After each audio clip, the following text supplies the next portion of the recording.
ngepasi Masehi warsa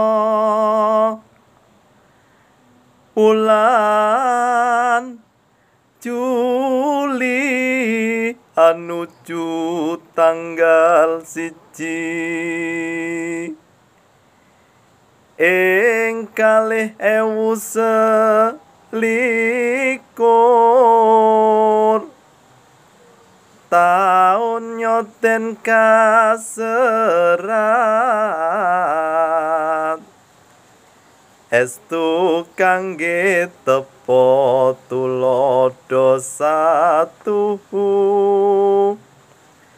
pangarsa ingkang utama inggih Muhammad Al-Fatih.